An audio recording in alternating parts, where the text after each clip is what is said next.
In 1965, a researcher slid a palm-sized clay tablet from Sippar into a British museum drawer.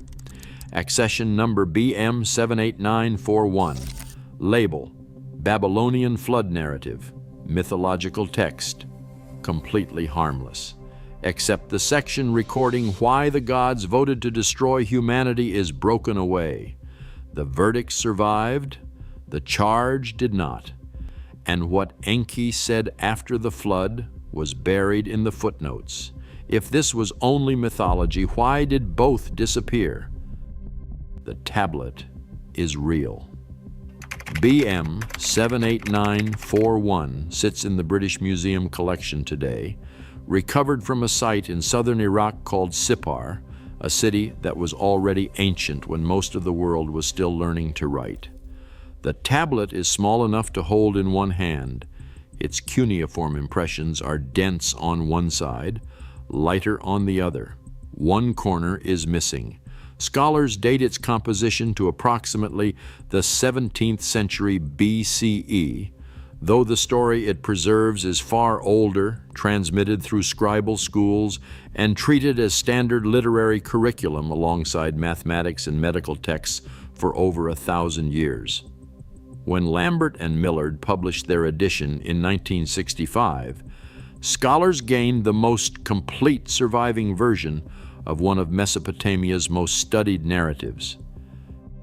Researchers had spent decades working with scattered fragments, most focused on the flood section. That is where the Genesis parallels are. That is where the famous passage lives: the survivor, the boat, the sacrifice, the gods crowding around the offering like flies. Nobody spent much time on the final passages. Nobody asked what Enki said after. To understand why that matters, you need the shape of the story. The gods created humans to perform the labor they refused to do themselves. According to the Accession text, the first humans were made from clay, mixed with the flesh and blood of a god who was ritually killed for the purpose. A deity described as possessing sense, contributing that quality directly into the clay. The official reading treats this as mythological poetry explaining human consciousness. The humans worked, they multiplied, they became, in the words of the text, too loud. The Akkadian word is rigmu, usually translated as noise or clamor. Enlil, lord of earth and wind, could not sleep. He tried plague first, then drought, then famine. Each time the god Enki, creator of humans, lord of the deep waters beneath the world, the craftsman and schemer of the gods, quietly undermined the punishment. His servant Atrahasis survived each attempt. Finally, the divine assembly convened. They voted. The flood was ordered. The mainstream reading makes this feel almost reassuring. Enki, the compassionate god, defied the assembly, warned his servant through a reed wall, and saved humanity. Enlil was the harsh authority. Enki was the protector. The story resolves into something recognizable. Good god, bad god, humanity caught between them. The problem is one word. The older Sumerian version of this story, the Eridu Genesis, written in a language that predates the Akkadian text by centuries, contains a specific phrase from the divine assembly scene that is easy to walk past and very hard to stop thinking about. Not the verdict itself, the language the verdict uses. The Sumerian words for assembly and judgment in this scene are puhur and di. Both appear regularly in cuneiform legal contracts and in palace administrative records, the same documents that tracked land distribution, grain allocations, and royal decrees intended to be enforced and archived. They are not exclusively mythological vocabulary. They are the language of proceedings that were meant to be documented.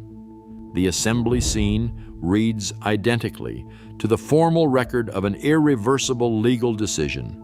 A verdict, a command of the assembly, cannot be revoked. No order of An and Enlil is known to have been countermanded. The safe answer is that Mesopotamian gods were imagined as kings, so divine stories naturally use royal and legal language. That is a reasonable explanation. It is probably correct, but in every actual court record, the charge comes before the verdict. The reason is documented first.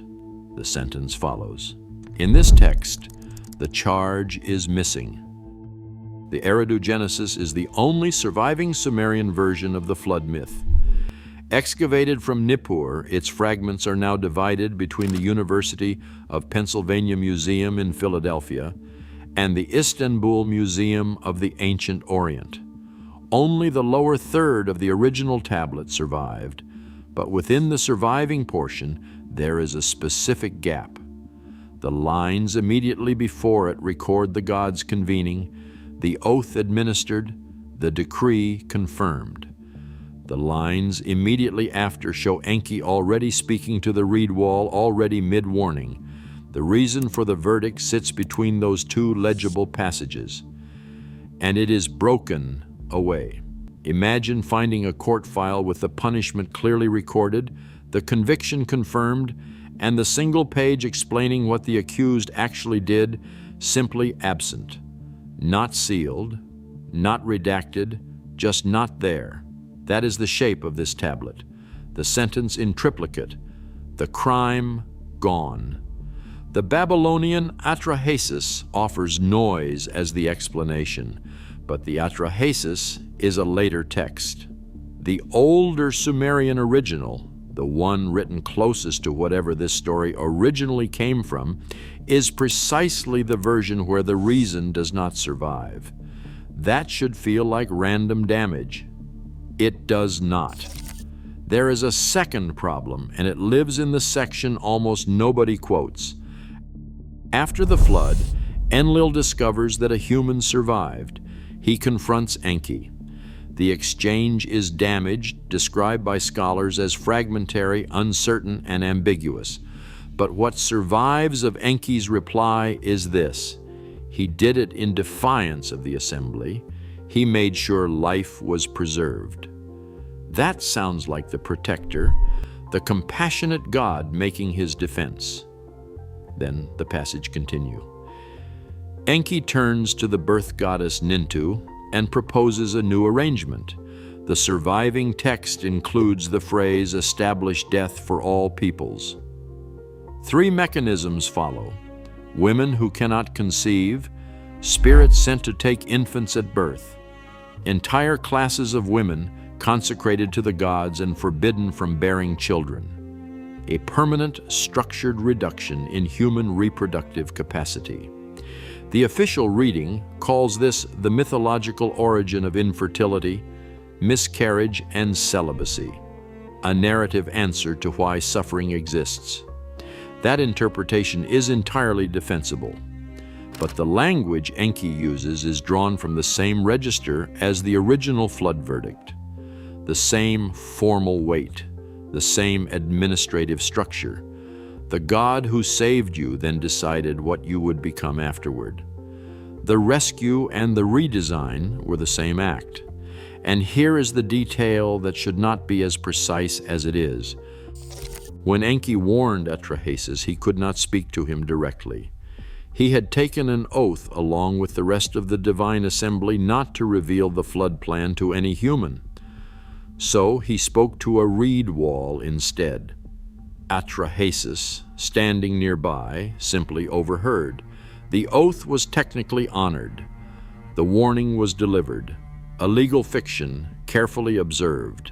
This exact workaround, not the flood, not the ark, not the sacrifice, but the procedural loophole, survives unchanged across 3 independent ancient traditions: the Eridu Genesis from Nippur, the Atrahasis from Sippar, and Tablet 11 of the Epic of Gilgamesh from Nineveh. 3 cities, 3 centuries of separate scribal tradition, 3 different versions. The loophole is identical in all 3. Myths drift, names shift, floods grow or shrink across retelling, but the paperwork stays. In mythology, procedural technicalities, the kind of fine print that sounds like administrative habit, are almost never what survives independent retransmission. The dramatic moments get preserved. The bureaucratic mechanism usually disappears. Why does this particular piece of paperwork survive more faithfully than the reason the law existed in the first place? Now consider what was present before the flood and what replaced it after. Before the flood, Enki sent teachers. They are called the Apkallu, 7 sages, described across Mesopotamian sources as fish-man figures and bird-headed beings, carved into Assyrian palace walls, buried as clay figurines beneath house foundations documented in the Neo-Assyrian incantation series Bit Messery. Their assigned function, preserved in cuneiform, the correct execution of the plans of heaven and earth, not the inspiration of wisdom, not a symbol, the execution of plans. They taught writing, temple construction, astronomy, agriculture, the total architecture of organized human civilization. They were present until the flood. After the flood, they were gone. Post-flood sages in the Babylonian tradition carry a different title: Umanu, craftsmen, scholars, and a measurably diminished relationship to the divine. A late Babylonian text records that after the flood, the original sages were removed from their positions and sent back to the Abzu with instructions not to return. If the flood was simply a catastrophe followed by recovery, why was the recovery staffed differently? Why replace the class of beings managing civilization rather than restore them? The answer may live in a document that seems, at first glance, entirely unrelated. The Sumerian king list, the most complete copy inscribed on the Weld-Blundell prism in Oxford's Ashmolean Museum, records the rulers of the antediluvian world. 8 kings across 5 cities. The numbers assigned to their reigns are enormous. Mainstream scholars read them as mythological exaggeration, the ancient tendency to inflate the prestige of the earliest rulers. But here is what does not behave like exaggeration. The antediluvian reigns in the king list are built from Sumerian astronomical units, the Sar, meaning both cosmic totality and, in certain contexts, king. The total accumulated reign across all 8 antediluvian rulers, 241,200 years, a number constructed with the precision of an astronomical table, not the logic of inflated storytelling. Every post-flood reign abandons that system entirely, given in irregular, human-scale figures instead. The cosmic accounting closes at precisely the boundary of the flood. The same scribal tradition that produced precise grain records, water allocation registers, and astronomical tables stopped using its most precise unit of measurement at the same moment the administrative language in the flood verdict appeared. The Apkallu withdrew, and the reason for the original decree went missing. That is no longer one coincidence. That is a shape. The Atrahasis was first recovered from Ashurbanipal's great library at Nineveh in the 19th century. George Smith assembled the fragments and published them, primarily interested in the Genesis parallels. The post-flood passages, Enki's counter-proposal, and the establishment of population controls were noted, translated, and placed at the back. Lambert and Millard's 1965 edition documented the damaged post-flood sections, marked them uncertain, and moved forward. 2 pieces of the Atrahasis, confirmed by 3D scan reconstruction to belong to the same tablet, sit in separate collections today, one in Geneva and one in London. The physical distance and fragility of the clay have kept them apart. The combined text has appeared in academic journals. It has not reached a widely accessible public translation. No one had to hide this. The archive did not need a lock. It only needed distance, fragility, and the quiet assumption that the footnotes were decoration. And then there is Egypt, the Book of the Heavenly Cow, a New Kingdom text found in the tomb of Seti I around 1290 BCE, describes the sun god Ra discovering that humans are plotting against him. A divine assembly convenes, a decree of destruction is issued, Sekhmet unleashed to kill. Ra then limits the destruction through a deception, and humanity survives, but survival is not restoration. Ra restructures the world, shorter human lives, greater divine distance, a new arrangement between the human and the divine. The structure is identical to the atrahasis. Assembly, formal verdict.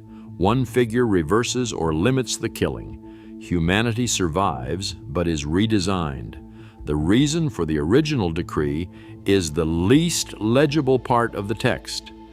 Mainstream scholars explain this as independent convergence. Ancient cultures sharing universal fears about catastrophe, divine power, and human fragility naturally produce similar stories. That is a sound explanation, but the question is not why the stories match. The question is why the formal language matches, why specifically in the verdict scenes, the council decisions, both traditions reach for the vocabulary of proceedings rather than poetry. Return to the tablet. Return to the surviving lines. After the flood, after the confrontation, Enki does not simply argue for humanity's continued existence. He proposes three permanent mechanisms of limitation. He uses the word shimtu, fate, a decree that cannot be undone, in the phrase, establish death for all peoples. He presents this not as punishment, but as solution, the intelligent alternative to the flood. According to one controversial interpretation, what Enki did was not rescue. It was a different sentence, quieter, slower, one that required no water, only time and biology and the gradual removal of everything the Apkallu had provided. The official reading may still be correct. This may be mythology giving origin to natural mortality, but the flood was Enlil's idea. The death decree was Enki's. Computational tools are now being applied to cuneiform. AI-assisted imaging is helping scholars re-examine damaged passages in the atrahasis, including the uncertain sections of the post-flood exchange. In 2023, researchers publishing in the journal Cell identified a severe reduction in human genetic diversity approximately 900,000 years ago, a bottleneck event suggesting the human breeding population may have fallen below 1,300 individuals for over 100,000 years. The cause remains disputed. The event predates these tablets by hundreds of millennia. It does not confirm the atrahasis, does not prove the Anunnaki, does not verify the flood verdict. But the structural pattern humanity brought near extinction, then continuing differently, appears in the oldest records of every major ancient civilization, not as disaster. As arrangement, the tablet is still in the drawer. BM 78941, Sippar, 17th century BCE. The label still says Babylonian flood narrative. The cracked corner is still there. The section recording why the gods voted is still missing. The post-flood proposal is still in the footnotes. The reed wall loophole is still identical across all three traditions. The Apkallu have not returned. The numeric boundary in the king list still closes at the flood. The official reading may still be correct. The lacunae may be random damage. The administrative language may be convention. The pattern may be the human mind assembling shape from fragments that were never meant to connect. The dangerous thing about Enki is not that he disobeyed. It is that when he finally agreed, no one wrote down what he agreed to.